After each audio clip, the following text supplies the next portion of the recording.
ఈ రోజే డౌన్లోడ్ చేయండి. మీ ఫేవరెట్ షోస్ చూడండి. ఊరి కట్టుబాటుని ఆనవాయితీని కాదని ఎక్కడున్నాడు? హాస్పిటల్కి తీసుకెళ్తా అన్నాడు కదయ్యా. అష్టగ్రహ కూటమి రోజు బయటికి వెళ్ళొద్దని నేను చెప్పినా కూడా నా కూతుర్ని బయటికి తీసుకెళ్ళాడు. నా కూతురికి ఏమన్నా కావాలి, ఎవ్వరిని వదలను. రేపు పంచాయతీలో వాడి సంగతి చూస్తాను. ఏమైంది? నా కూతుర్ని వాడు హాస్పిటల్కి తీసుకెళ్ళాడు.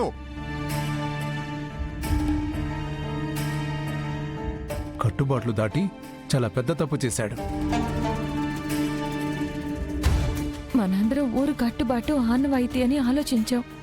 కానీ విహారీ గారే మానవత్వంతో ఆలోచించారు.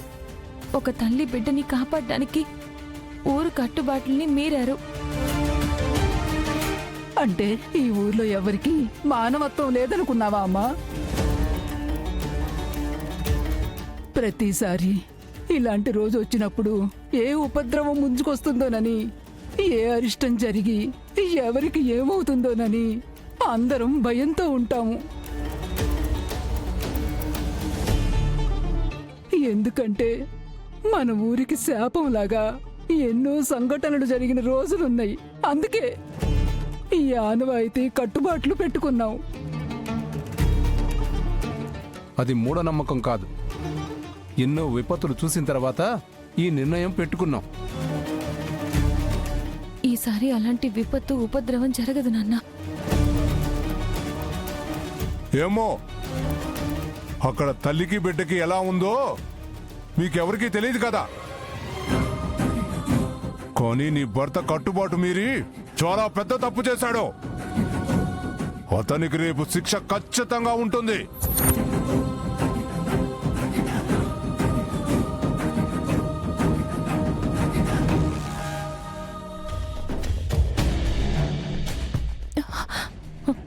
బిహారీ గారు, మీరు శ్యామల కడుపులో ఉన్న బిడ్డని కాపాడాలి అనుకోవడం కరెక్టే. కానీ ఆ టైంలో మీరు ఊరు కట్టుబాట్లని మీరి వెళ్ళడం మంచిది కాదు అనిపించింది. కనకం, ఈ మాట అంటుంది నువ్వేనా? నేను 2 నిమిషాలు ఆలస్యంగా వెళ్ళుంటే నా ప్లేస్లో నువ్వెళ్ళి ఆ అమ్మాయిని కాపాడు ఉండేదానివి. ఎందుకంటే నువ్వు నీ గురించి కంటే పక్క వాళ్ళ గురించే ఎక్కువ ఆలోచిస్తావు. నేను ఇలా చేయడానికి కూడా నువ్వే ఇన్స్పిరేషన్ లక్ష్మి. నాకు దేవుళ్ళంటే నమ్మకమే లక్ష్మి, కానీ మూఢనమ్మకాలే నమ్మను. పైగా ఇలాంటి అత్యవసర సమయాల్లో అస్సలు నమ్మను.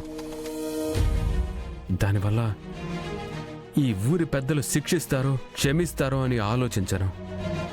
అవతల మన నమ్మకాలు మన విశ్వాసాల కంటే ప్రాణాలు ముఖ్యం. ఆ ప్రాణాల కోసమే మీ ఊరి కట్టుబాట్లని మీరాను. దాని కాన్సిక్వెన్సెస్ ఏవైనా సరే నేను ఫేస్ చేస్తాను. విహారీ గారు, మీరు జాగ్రత్త. కనుక నీ ప్రేమ వల్ల నేను ఎన్ని నేర్చుకుంటున్నానో తెలుసా? నాలో నాకు తెలియకుండానే సహనం పెరిగింది. ఏదైనా మన మంచికే జరిగిందనే పాజిటివిటీ పెరిగింది. ఓర్పు ధైర్యం పెరిగాయి. ఏదైనా సాధించగలను అని నాపై నాకే నమ్మకం పెరిగింది. ఇదంతా కూడా నీ ప్రేమ వల్లే. ఇన్ని నీ ప్రేమ వల్లే కలిగాయి. కానీ నీ ప్రేమే నాకు అందలేదు.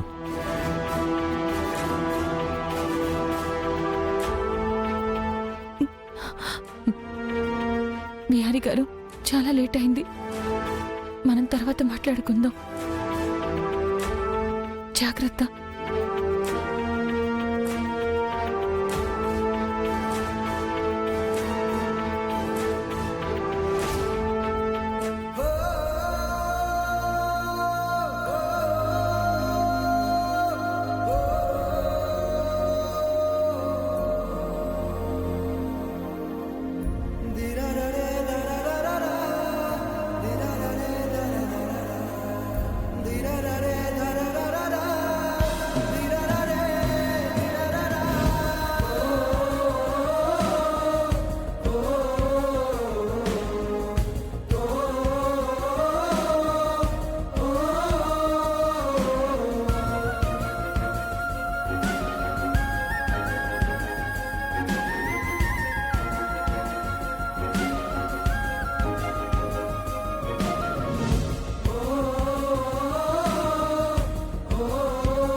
విహారీ గారికి బాగా చలిగా ఉన్నట్టుంది.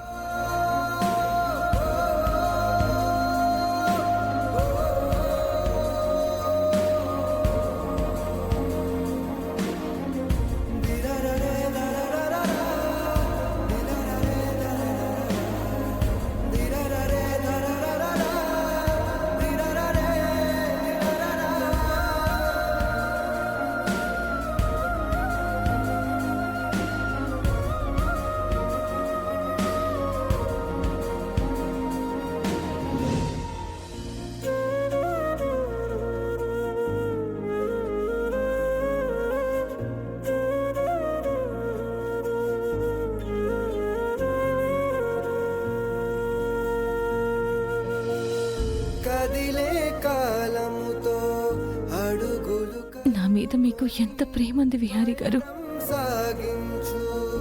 ఇంత ప్రేమ నా మీద ఉన్నా ఆ ప్రేమని అందుకోలేని దురదృష్టవంతురాల్ని నేను.